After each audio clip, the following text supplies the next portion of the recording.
رب اشرح لي صدري ويسر لي أمري واحلل عقدة من لساني يفقهوا قولي بسم الله توكلت على الله حسبي الله ونعم الوكيل ولا حول ولا قوة إلا بالله.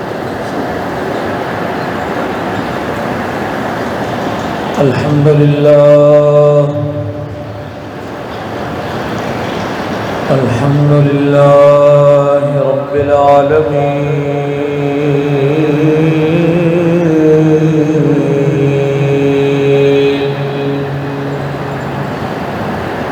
والعاقبة للمتقين والصلاة والسلام على رسول الكريم وعلى آله وأصحابه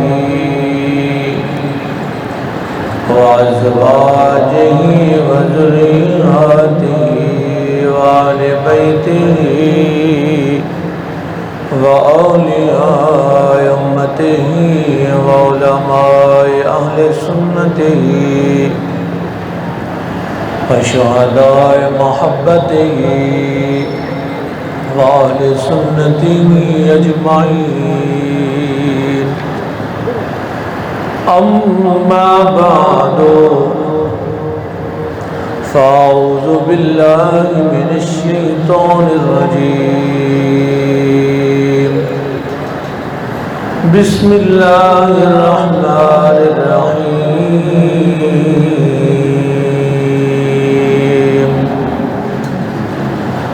يا أيها الذين آمنوا استعينوا بالصبر والصلاة إن الله مع الصابرين.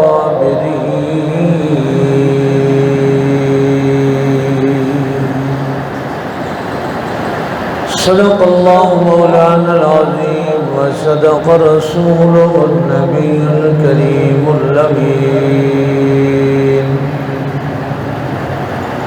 إن الله وملائكته يصلون على النبي يا أيها الذين آمنوا صلوا عليه وسلموا تسليما. اللهم صل على سيدنا ومولانا محمد وعلى آل محمد وعلى قال محمد وعلى جمال محمد وعلى كمال محمد وعلى آل محمد وعلى نوال محمد وعلى وصال محمد وعلى بلال محمد وعلى إقبال محمد وعلى استقبال محمد وعلى نقل وصل أصل محمد وعلى بيان قرآن فرقان إحسان محمد وعلى روضة قبر جدار محمد وعلى هنين بدر محمد وعلى ظهر أسر فجر محمد كما صليت على إبراهيم وعلى آل إبراهيم إنك حميد مجيد.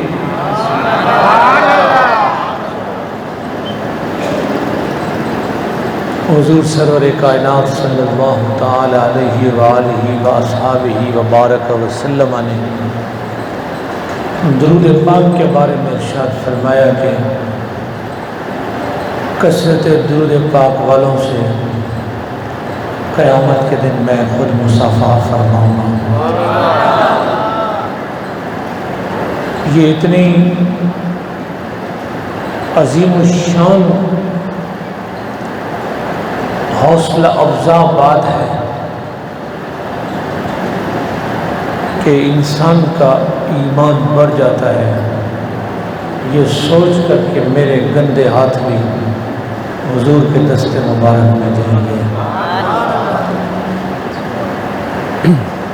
اور چونکہ آج ذکر شہدائے کربلا ہے تو یہ جو دور اور نزدیک کے فرق ہیں، بھائی قریب سے سلام پہنچتا ہے اور دور سے نہیں پہنچتا۔ دور سے پہنچنے کا عقیدہ بھی ہمیں حضور کے گھر سے ملا ہے۔ کہاں سے ملے؟ حضور کے۔ جہاں بولنا پڑے وہاں تھوڑا بولیے گا تاکہ ایک رابطہ برقرار رہے۔ آپ اگر چاہیں تو قرآن پاک کے قریب آ جائیں، یہ قرآن پاک موجود ہے، اگر چاہیں تو اس کے اور قریب آ جائیں۔ میدان کرب و بلا میں سید الساجدین یعصوب المسلمین حضرت سیدنا امام زین العابدین نے، میں نے کہا کہ حضور کے گھر سے یہ عقیدہ ملا ہے، کھڑے ہو کے آپ نے یہ عرض کیا کہ ان التیا ریح الصبا یوما الی ارض الحرم بلغ سلامی روضۃ فیہا النبی المحترم۔ مشہور کلام ہے، یہ امام زین العابدین کے الفاظ ہیں کہ بعد سما اگر تو بارگاہ رسالت مآب میں پہنچے تو میرا سلام بھی حضور کی بارگاہ میں۔ تو محبت اور ذوق اور شوق کے ساتھ مل کر شامل ہو جائیے۔ صلی اللہ علیہ یا رسول اللہ وسلم علیہ یا حبیب اللہ۔ سب پڑھ لیجئے صلی اللہ رسول اللہ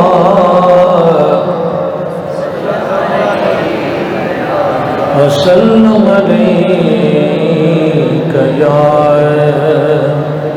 حبیب اللہ۔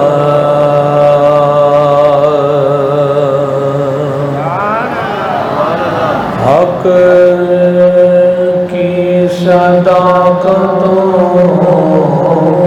کی نشانی حسین ہے۔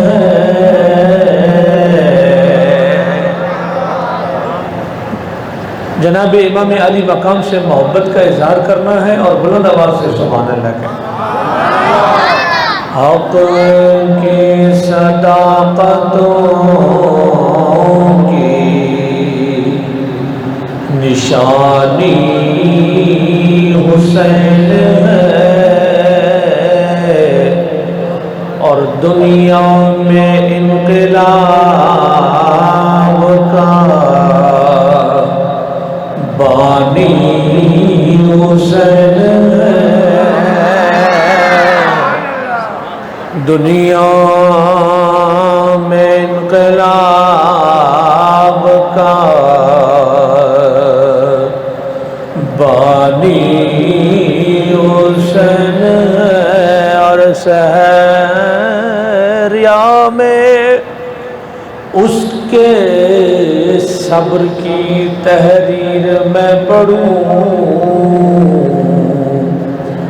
دریا کی موج پیاس ہے اور پانی حسین ہے۔ دریا کی موج پیاس ہے اور پانی حسین ہے۔ حسین تیرے کرم کا حساب کیسے ہو، حسین تیرے کرم کا حساب کیسے ہو، سوال یہ ہے کہ تیرا جواب کیسے ہو۔ سوال یہ ہے کہ تیرا جواب کیسے ہو۔ بعد از حمد و صلات نہایت واجب الاحترام عزت مآب فاضل جلیل عالم نبیل حضرت علامہ محمد راشد الازہری صاحب دامت برکاتہم القدسیہ، خطیب و امام مسجد حاضہ، تشریف فرما تمام محبان آل و اصحاب رسول، السلام علیکم ورحمۃ اللہ۔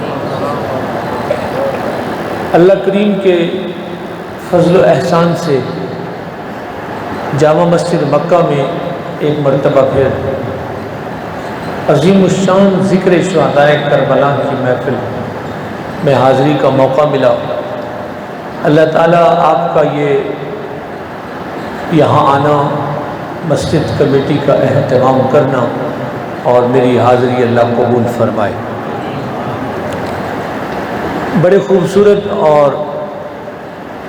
چنیدہ جلسے آپ کے مسجد میں ہوتے ہیں۔ ابھی بھی 3 روزہ جلسے انعقاد پذیر ہیں، کل بھی ہوگا انشاءاللہ، شیڈول کے مطابق کل بھی ہوگا۔ میں چونکہ مختصر سا پڑھا ہوا ہوں، قرآن پاک بھی میرے سامنے موجود ہے، تو میں اس کی مدد سے شہدائے کربلا کی بارگاہ میں خراج عقیدت عرض کروں گا۔ قرآن مجید کے پارہ نمبر 2 اور سورہ بقرہ سے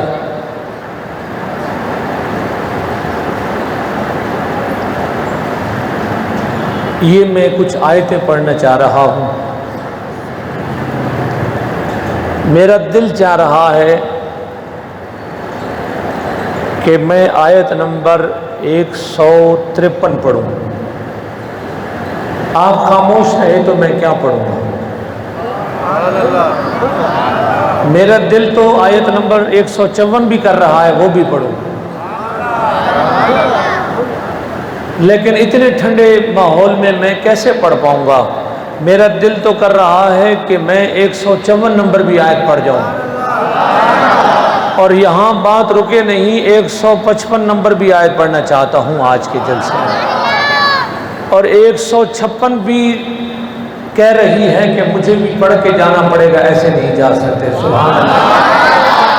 اب یہ 153، 54، 55، 56 یہ ساری آیتیں آج پڑھنے کا دل کر رہا ہے، اور زیادہ لمبی بھی نہیں ہے، اور دوسرا اس پر بینیفٹ یہ بھی ہے کہ میں اتنا زیادہ پڑھا لکھا بھی نہیں ہوں کہ کوئی لمبی چوڑی گفتگو کر پاؤں گا۔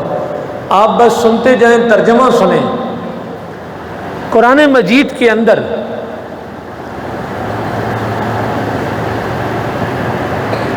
پورے قرآن پاک میں الحمد سے والناس تک، غور سے سنیے گا، میرے ناقص علم کے مطابق علامہ صاحب مجھ سے بہتر جانتے ہیں، الحمد سے والناس تک اتنی ساری آیتیں اکٹھی آپ نہیں دکھا سکتے کہ بالخصوص کسی خاندان کے لیے آئی ہو۔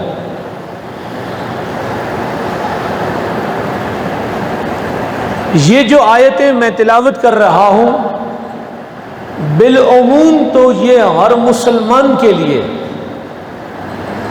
لیکن بالخصوص یہ قرآن کریم کی آیتیں خاندان اہل بیت کے لیے ہیں۔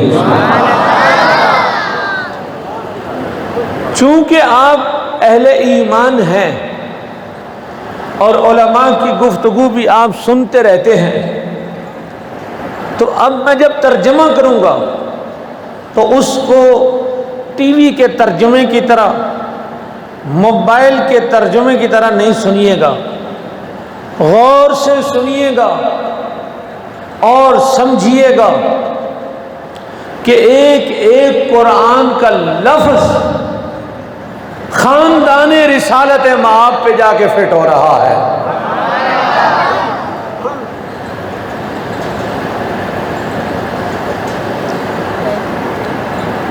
فرمایا یا ایھا الذین آمنوا استعینوا بالصبر والصلاۃ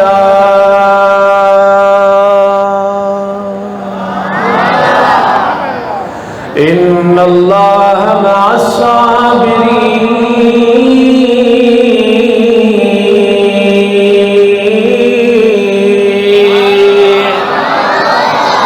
شعر و شاعری پہ ہمارے لوگ بڑی اونچی سبحان اللہ کہتے ہیں، حالانکہ شعر ایک ذوق ہوتا ہے، قرآن ذوق نہیں ہے، قرآن تو عقیدہ ہے، ایمان ہے، اساس ہے، بنیاد ہے. سبحان اللہ. وَلَا تَقُولُوا لِمَن يُقْتَلُ فِي سَبِيلِ اللَّهِ أَمْوَاتٌ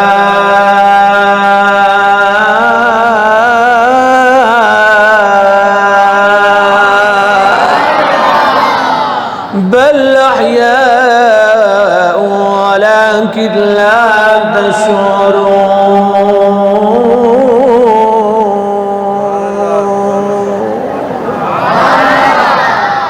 ولنبلونكم بشيء من الخوف والجوع ونقص من الأموال والأنفس والثمرات وبشر الصابرين الذين إذا أصابتهم مصيبة قالوا إنا لله وإنا إليه راجعون أولئك عليهم صلوات من ربهم ورحمة وأولئك هم المهتدون.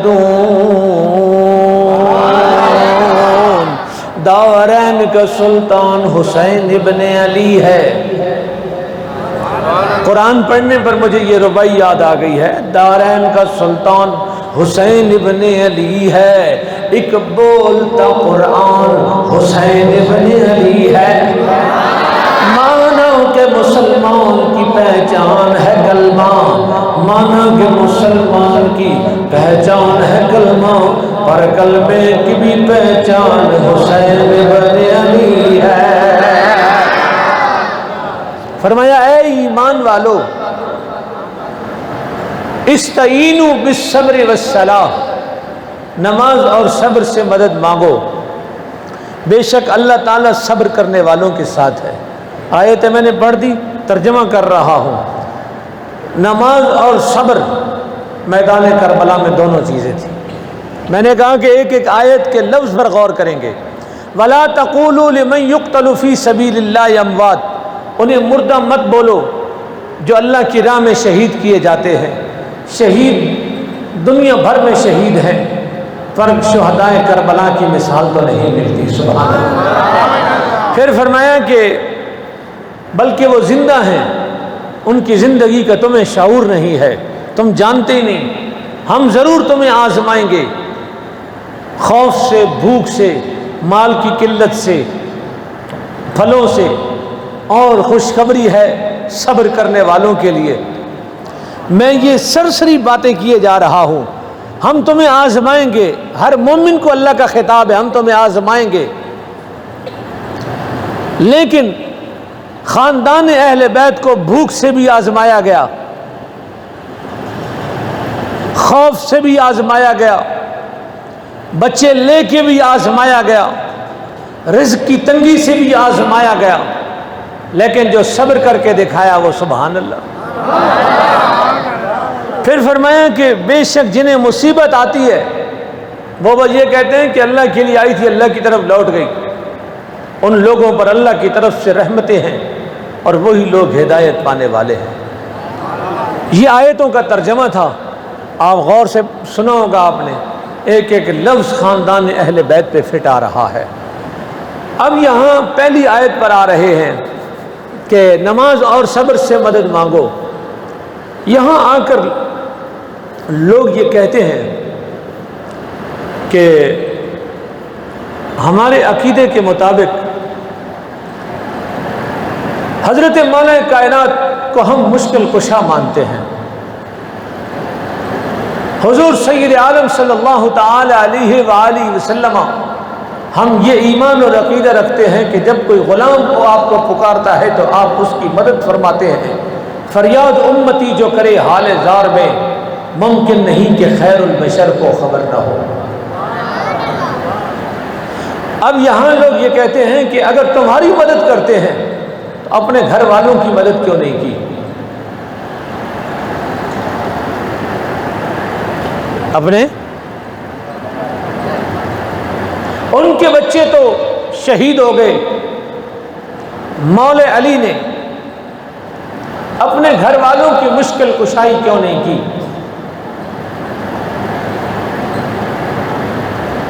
سمجھنے بات، سوال آگے سمجھ میں؟ ایک بار سبحان اللہ کہہ کے بتا دیتا، گھر والوں کی مشکل کشائی کیوں نہیں کی؟ گھر والے شہید ہوتے رہے، انہیں کیوں نہیں بچایا؟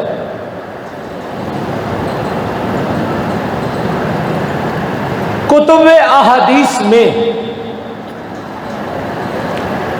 پوری دنیا کو یہ بات چیلنج کے ساتھ کہی جا سکتی ہے، تھوڑا سا میں اشارتاً یہ بات ذکر کر رہا ہوں کہ یہ بات سنی ہوئی ہے تاکہ تازہ ہو جائے اور بات کو سمجھنے میں آسانی ہو جائے، کہ جبریل امین نے مٹی لا کے حضور کو دی، سنا ہوا آپ؟ جو لوگ جلسوں میں شریک ہوتے انہیں پتہ ہے، اور آ کے کہا کہ آپ کا یہ نواسہ شہید کر دیا جائے گا، اور جب یہ مٹی خون بن جائے گی تو پھر یہ وقت آ جائے گا کہ نواسہ رسول کو شہید کر دیا گیا۔ میرے اور آپ کے کریم آقا نے وہ مٹی اپنی ازواج میں سے جناب حضرت ام سلمہ کو دی۔ یہ باتیں اس لیے کر رہا ہوں کہ آپ کو یاد آ جائیں، اور ساتھ میں فرمایا کہ جب یہ مٹی خون بن جائے تو سمجھ لینا میرا نواسہ شہید ہو گیا۔ یہ باتیں وہ ہیں جو آپ نے سنی اور اب تازہ ہو گئی۔ جب جبریل نے آ کے حضور کو یہ خبر دی تو کتب احادیث میں آپ کوئی مولوی صاحب یہ نہیں دکھا سکتے کہ حضور نے یہ کہا ہو یا اللہ یہ کیا ظلم ہونے جا رہا ہے میرے خاندان پہ، تو اسے اس خاندان سے بچاؤ۔ توجہ کیجئے گا بھائی، وہ نبی جن کا خدا سے رابطہ اتنا مضبوط ہے کہ وہ صرف نماز کی حالت میں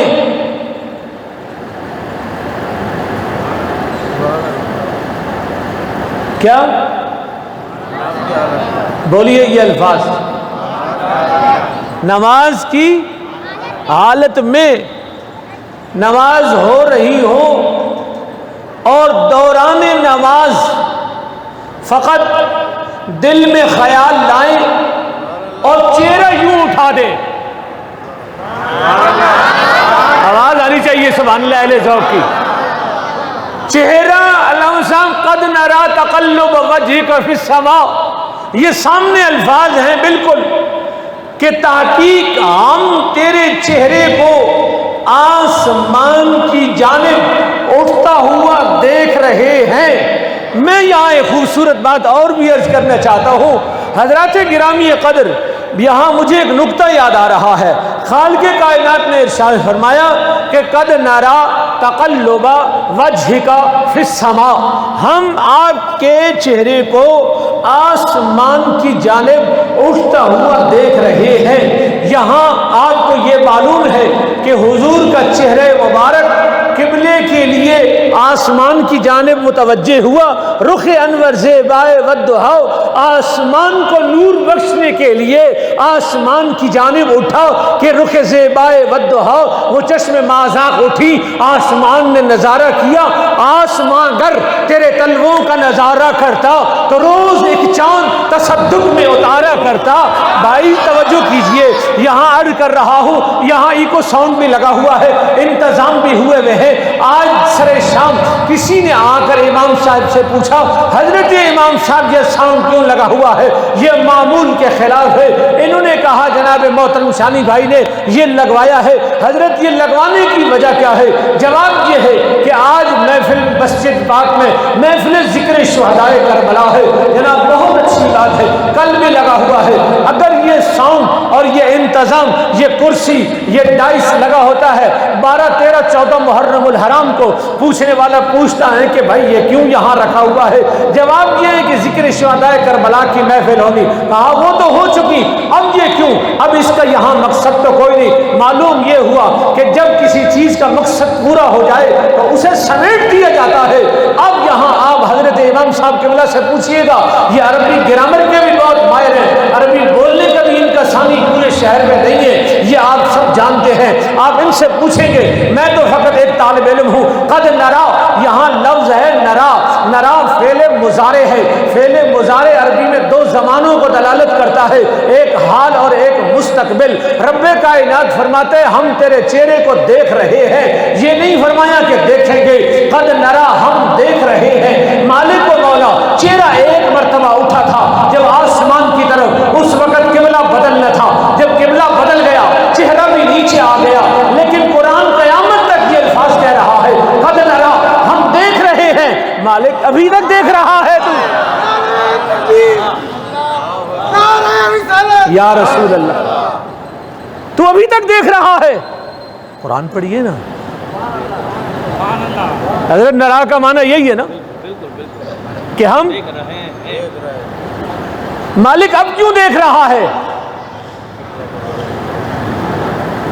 قبلہ تو بدلے ہوئے 1400 سال گزر گئے، اب بھی دیکھ رہا ہے۔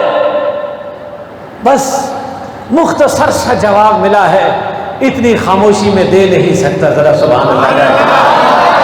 مختصر سا جواب ہے، مختصر جواب یہ ہے کہ کوئی دوسرا چہرہ بھی تو ایسا نہ ہو جسے دیکھیں، اس کے سوا اور کسے دیکھیں؟ ایک یہی تو چہرہ ہے جسے دیکھ رہے ہیں، جسے دیکھ رہے ہیں۔ بہرحال وہ اگر صرف یوں کریں قبلہ بدل جائے، وہ دعا مانگتے تو یہ امتحان بھی ٹل جاتا، وہ دعا مانگتے تو یہ امتحان بھی ٹل جاتا۔ وہ یوں اشارہ کریں تو چاند کا کلیجہ چاک ہو جاتا ہے، سورج لوٹ آتا ہے۔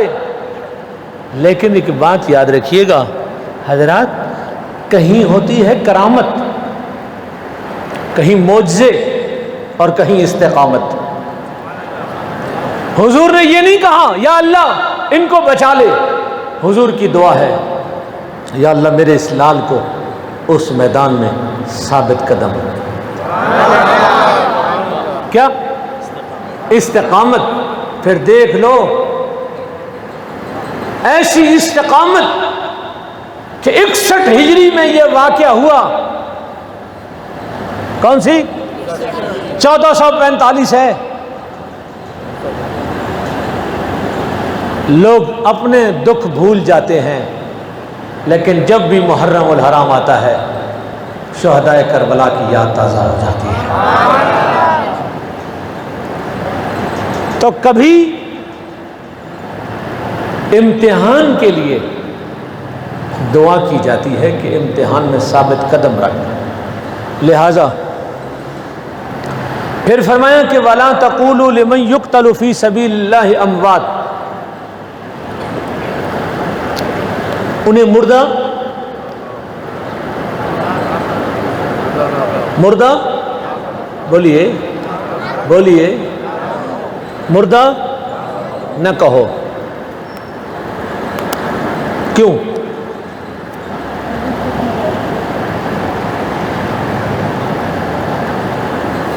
دھیان رہے آپ کا، مردہ سارے بولیں نہ کہو۔ یہ آپ کے صاحبزادے بیٹھے ہیں ماشاءاللہ، اللہ تعالیٰ ان کو نیک بنائے۔ کیا نام کیا ہے صاحبزادے کا؟ عریب احمد، ماشاءاللہ۔ مردہ میں ایک مثال دینا چاہتا ہوں.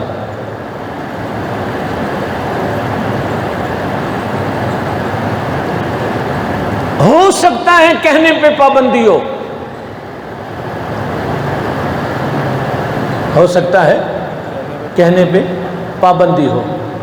جیسے حضرت امام صاحب کے صاحبزادے بیٹھے ہوئے ہیں، سارے زمانے کے لوگ ان کو نام سے پکار سکتے ہیں. راشد صاحب کیسے ہیں، لیکن یہ بچہ نام یہ ابو ہی کہے گا، جبکہ نام لینا کوئی گالی تو نہیں ہے، لیکن اس پہ پابندی ہے. یہاں رب کائنات نے فرمایا کہ نہ کہو، اس کا مطلب یہ نہیں ہے کہ ہیں وہ مردہ، بل احیاء، بلکہ وہ زندہ ہے. ان کی زندگی کا تمہیں شعور نہیں. شہید کیا ہے بولے؟ زندہ ہے. یہاں پھر کہنا چاہتا ہوں کہ ممکن ہے کہ یہ بات کہنے پہ پابندی ہوگی. دنیا میں کسی بات کے گمان پہ پابندی نہیں ہے، سوچنے پہ. اگر سوچ پہ پابندی لگ جائے نا تو کوئی بندہ جنت میں جا ہی نہ سکے.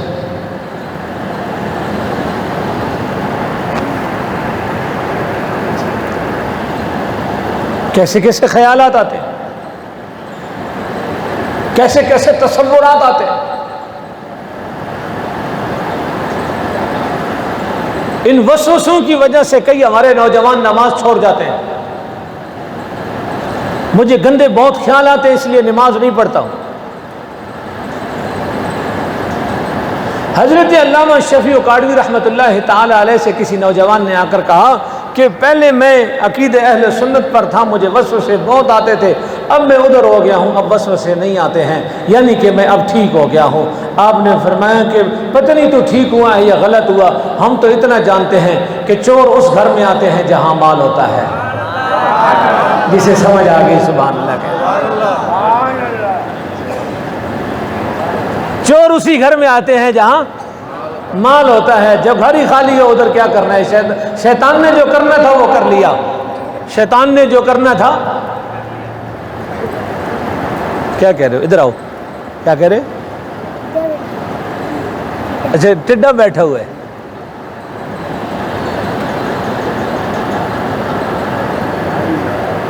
درود پاک.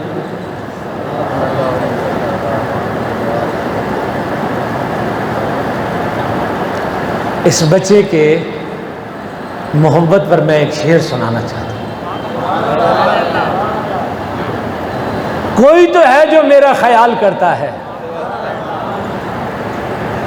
میں ڈوبتا ہوں سمندر اچھال دیتا ہے.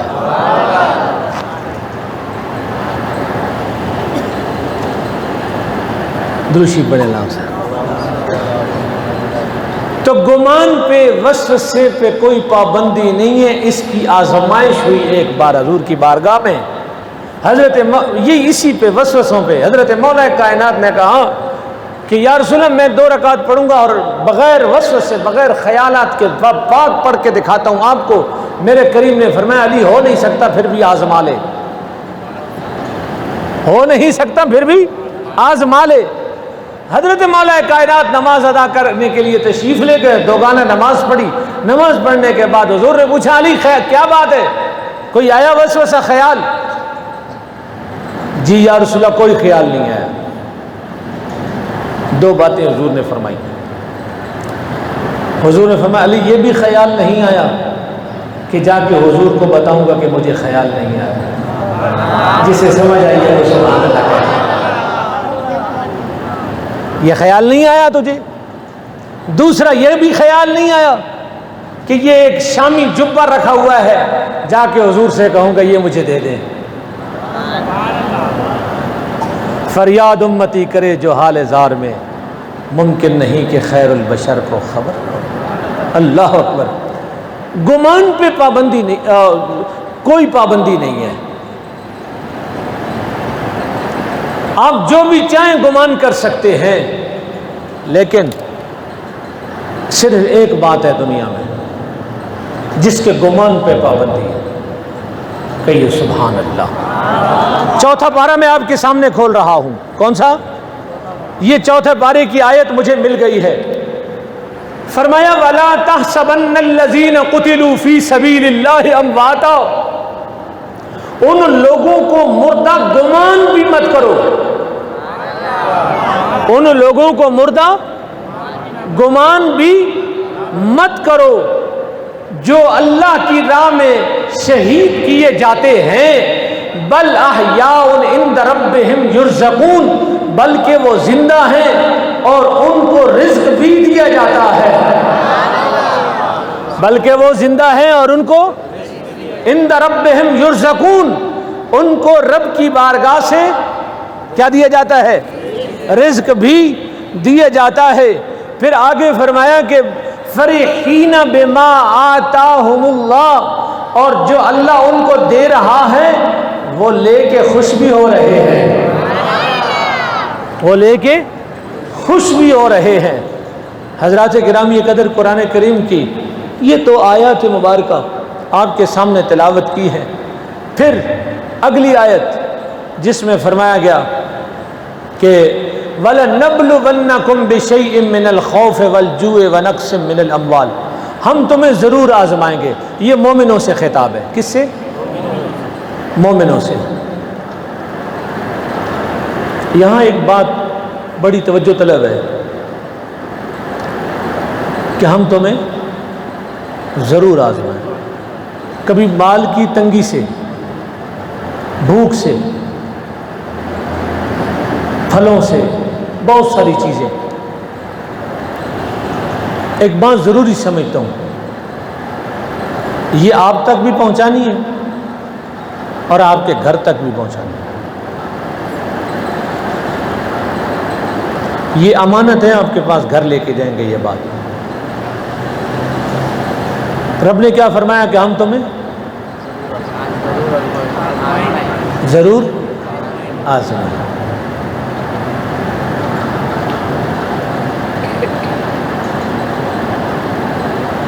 پوری توجہ کیجیے گا. اس دوران کو میسج آ جائے تو بعد میں پڑھیے گا، یہ میسج ضروری ہے. آیت کا سیاق و سباق ایمان والوں سے ہے. کس سے؟ ایمان والوں سے. کیا فرمایا کہ ہم تمہیں ضرور. آیت نمبر 155 ہے. یہ آیت بھی بھلے آپ گھر میں جا کے بتائیے. جب اس نے یہ کہہ دیا کہ ہم تمہیں ضرور آزمائیں گے، تو اگر ایک ہفتہ بخار ہو جائے، کسی دن دکان کی سیل کم ہو، کہیں جاب چھوٹ جائے،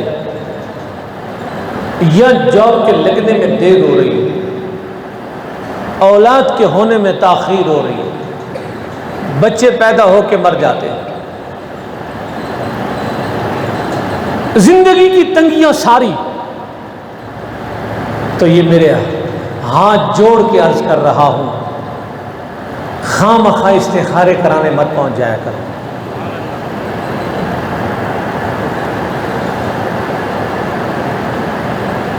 بھائی ذرا سا سر میں درد ہوا استخارہ کریں، ذرا سا کچھ ہوا استخارہ کریں. استخارہ نہیں ہو گیا مذاق ہو گیا. اس نے کہا تم نے کلمہ پڑھا ہے ایمان والے ہو، میں تمہیں آزماؤں گا بھی تو صحیح. جب آزماؤں گا تو پھر فرمایا کہ وَبَشِّرِ الصَّابِرِينَ. جو لوگ صبر کریں گے ان کے لیے خوشخبری ہے. یہ ایک سبق ایسے یاد رکھیے گا. لیڈیز کو جا کے یہ بتائیں کہ یار قرآن میں یہ لکھا ہوا ہے کہ ہم تمہیں ضرور آزمائیں گے. جب اللہ تعالیٰ آزمائے گا. اچھا، آزمائش میں دو طرح کے لوگ ہوتے ہیں. آزمائش دو طرح کی ہے، ایک ہے سزا کے طور پہ اور ایک ہے امتحان کے طور پہ. یہ بھی آپ کو کھول کے دوں، یار یہ کیسے پتہ چلے گا کہ ہمیں آزما رہا ہے یا سزا دے رہا ہے؟ کبھی سزا کے لیے ہوتی ہے، کبھی امتحان کے لیے ہوتا ہے. یہ بھی آپ کو واضح کر دینا چاہتا ہوں. انشاءاللہ آپ مجھے دعا دیں گے. بندہ خود کو تو بہتر جانتا ہے نا. اب دیکھنا یہ ہوگا کہ وہ بندہ نافرمان ہے، شرابی ہے، جوئے والا ہے اور گندا ہے زمانے کا، اور اس پر مصیبتیں ہیں، تو یہ نافرمانی کی وجہ سے، یہ کس کی وجہ سے؟ اور اگر بندہ نمازی ہے، متقی ہے، پرہیزگار ہے، رزق حلال کماتا ہے، کھاتا ہے، تو پھر یہ سمجھ لے کہ اللہ تمہیں قرآن کی روشنی میں تمہیں آزما رہا ہے، لہٰذا یہ بات حل ہو گئی۔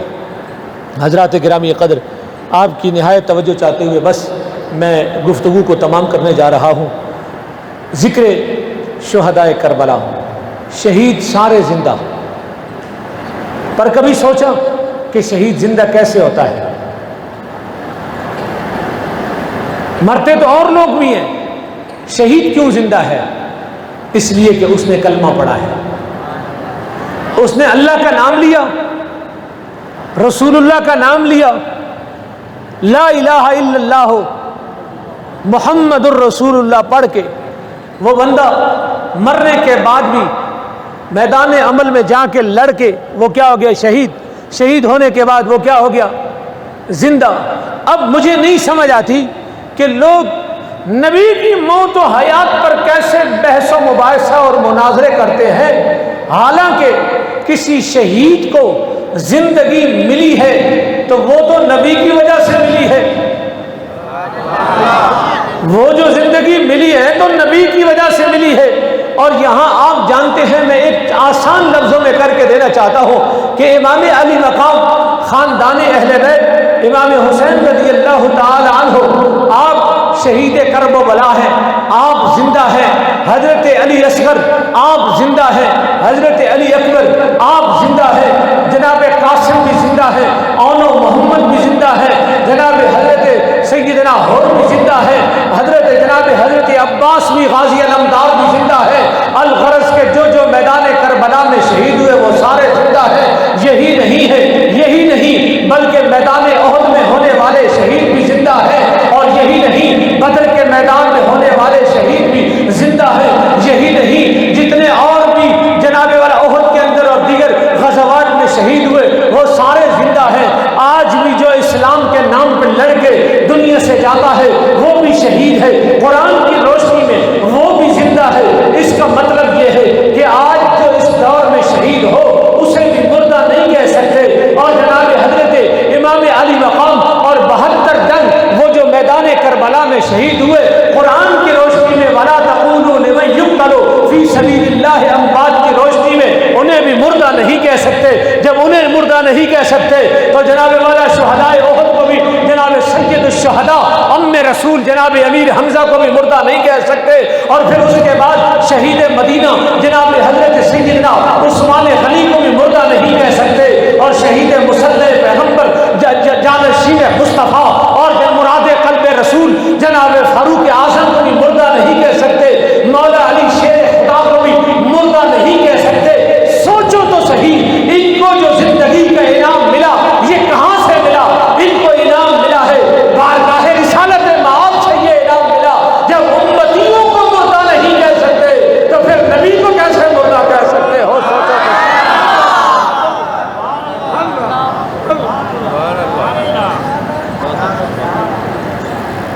بھائی۔ دیکھیں، مسجد میں لائٹ آ رہی ہے، اس کا مطلب یہ ہے کہ سلسلہ کرنٹ جاری ہے،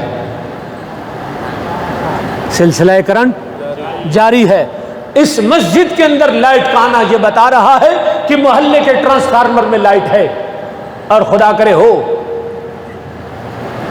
اور وہ اس بات کی دلیل ہے کہ پیچھے جہاں سے اس کا سلسلہ فیض ہے وہاں بھی کرنٹ ہے، اور وہ بھی بتا رہا ہے کہ اگر اس کا تعلق جان شوروں سے ہے تو وہاں بھی کرنٹ موجود ہے۔ جب بھی یہ بلب اور پنکھے چل رہے ہیں حضرات گرامی قدر، اسی طرح اگر یہ انگلی کے اندر حرکت ہے، ہاتھ کے پنجے میں حرکت ہے، تو اس بات کی دلیل ہے کہ ابھی یہ ہاتھ میں بھی زندگی ہے، اور جب ہاتھ ہل رہا ہو تو یہ بات کی دلیل ہے کہ یہ کندھا بھی سلامت ہے، اور کندھا اگر سلامت ہے تو اس بات کی دلیل ہے کہ بندہ بھی سلامت ہے۔ اس کا مطلب یہ ہوا کہ اگر ٹہنی کے پتے میں ہریالی ہے تو پھر ٹہنی میں بھی ہریالی ہے، ٹہنی میں ہریالی ہے تو اس کا مطلب درخت کے تنے میں بھی ابھی جان ہے، درخت کے تنے میں گر جان ہے تو جڑیں بھی سلامت ہیں۔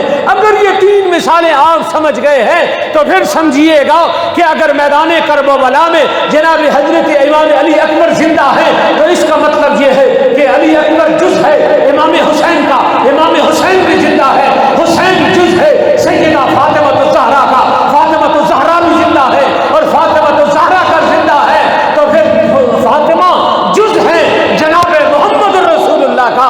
اس کی دلیل یہ ہے کہ حضور بھی زندہ ہے، اسی کا ترجمہ یہ ہے کہ تو زندہ ہے واللہ، تو زندہ ہے واللہ، میری چشم عالم سے چھپ جانے والے۔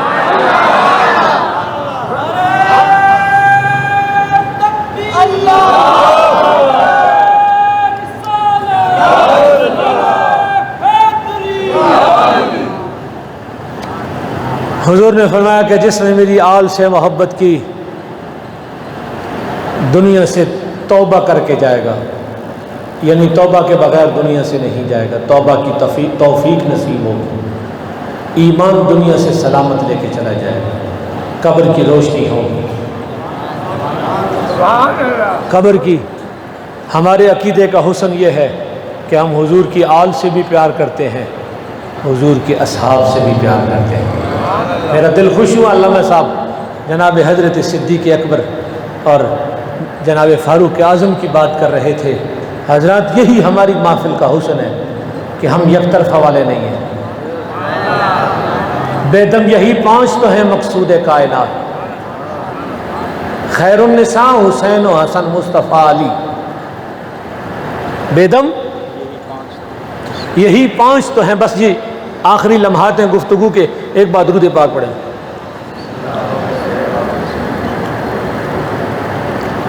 بے دم یہی پانچ تو ہیں مقصود کائنات، خیر النساء حسین و حسن مصطفیٰ علی، پر لگتی ہے یہی ترتیب بھلی۔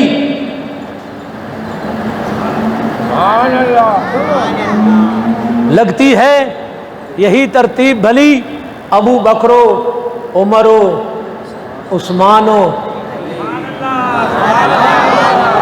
ابو بکرو عمرو عثمانو علی۔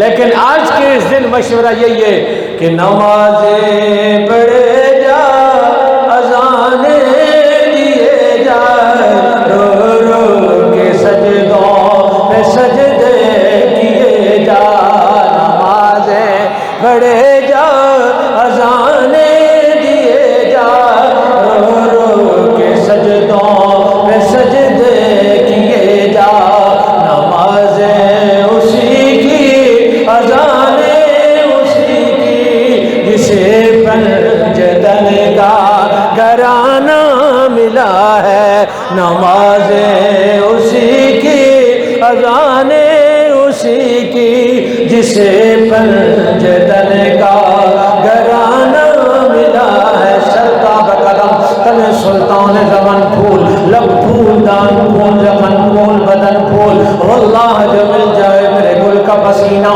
مانگے نہ کبھی ادھر نہ پھر چاہے بدن پھول۔ کیا بات رضا اس چمنستان کرم کی، زہرا ہے کلی جس کی حسین اور حسن پھول، نواز ہے اسی کی، اذانیں اسی کی، جسے پنجتن کا گھرانہ ملا ہے، جسے پنجتن کا۔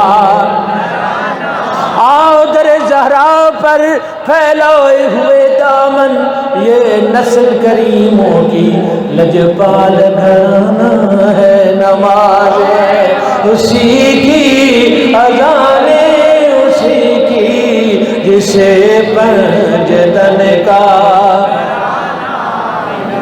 کربلا کی خاک پر کیا آدمی سجدے میں ہے، کربلا کی خاک پر کیا آدمی سجدے میں ہے۔ یہ کمال کے مصرے ہیں، آخری لمحات میں یہ آپ کو عرض کرنا چاہتا ہوں، اگر آپ کا ذوق بنے تو سبحان اللہ بلند آواز سے کہہ دیں۔ کربلا کی خاک پر کیا آدمی، جس کو سجدے کی توفیق ہے وہ ذرا بولے تو اسے لطف آئے گا۔ کربلا کی خاک پر کیا آدمی سجدے میں ہے، موت رسوا ہو چکی اور زندگی سجدے میں ہے۔ یہ ہاتھ اٹھا کے جو سبحان اللہ کہا ہے نا، میں ہاتھ اٹھا کے دونوں کہہ رہا ہوں۔ میں نے آگے 2 4 6 مصرے پڑھنے، اگر آپ کا ذوق ہو تو پڑھوں گا ورنہ نہیں پڑھوں گا۔ یہ ایک عامر بھائی کے ذوق سے کیا بنے گا؟ سارے مل کے ذرا سبحان اللہ، تھوڑا سا ہو سکے تو قریب ہو جائے۔ یہ امام علی مقام کے سجدے کی بات ہو رہی ہے۔ قیامت کے دن یہ آپ کا ہلنا گواہ ہو جائے گا کہ حسین کا سجدہ سننے کے لیے یہ آگے ہوئے تھے۔ شاہ صاحب، کربلا کی خاک پر کیا آدمی، یہ آپ نے ادھر نہ دیکھا ہوتا تو آپ کی زبان سے لفظ ہل جاتے، یہ ادھر دھیان کرنے کا نتیجہ ہے۔ کربلا کی خاک پر کیا آدمی سجدے میں ہے، جس کو اللہ نے زبان دی ہے، جو زنگ اور ٹیلی نار اور یو فون پر بہت بولتا ہے اور حسین کی محفل میں نہیں بولتا، اس کے بولنے کا کیا فائدہ ہے؟ پنچایت میں بولو، ریڑھی پہ بولو، ٹھیلے پہ بولو، بازار میں بولو، کبھی ذکر حسین میں بھی بولا کرو تاکہ مزہ آئے۔ کربلا کی خاک پر کیا آدمی سجدے میں ہے، موت رسوا ہو چکی اور زندگی۔ شان حسین پڑھنے والوں میں آپ بھی شامل ہو چکے ہیں، جیسے جہاں میرا مقدر لکھا جائے گا وہیں آپ کا بھی لکھا۔ جیسے خدا نے مجھے کربلا دکھائی ہے، اللہ آپ کو بھی دکھائے۔ کربلا کی خاک پر کیا آدمی سجدے میں ہے، موت رسوا ہو چکی اور زندگی سجدے میں ہے۔ اور وہ جو علی کا ایک سجدہ بچ رہا تھا وقت فجر،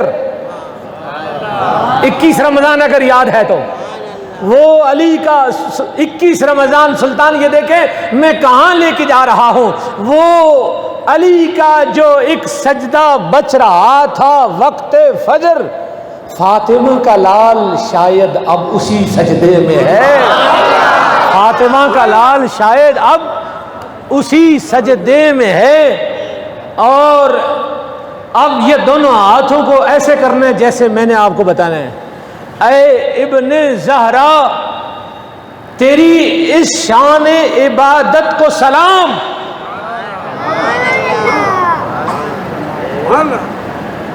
اے ابن زہرا، تیری اس شان عبادت کو سلام۔ دونوں ہاتھوں سے سلام کریں، اور یہ اگر عقیدہ ہے کہ حسین دیکھ رہے ہیں پھر کریں، ورنہ بے شک بھی نہ کریں۔ اے ابن زہرا، تیری اس شان عبادت کو سلام، دشمن سر پہ آ چکا ہے اور تو سجدے میں ہے۔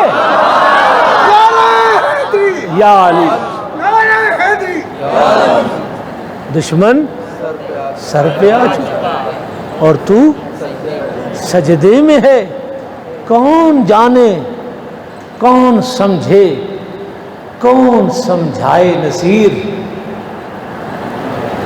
کون جانے، کون سمجھے، کون سمجھائے نصیر، عابد و معبود کی جو گفتگو سجدے میں ہے، عابد و معبود کی جو گفتگو سجدے میں ہے۔ کربلا کی خاک پر کیا آدمی سجدے میں ہے۔ وآخر دعوانا الحمدللہ رب العالمین۔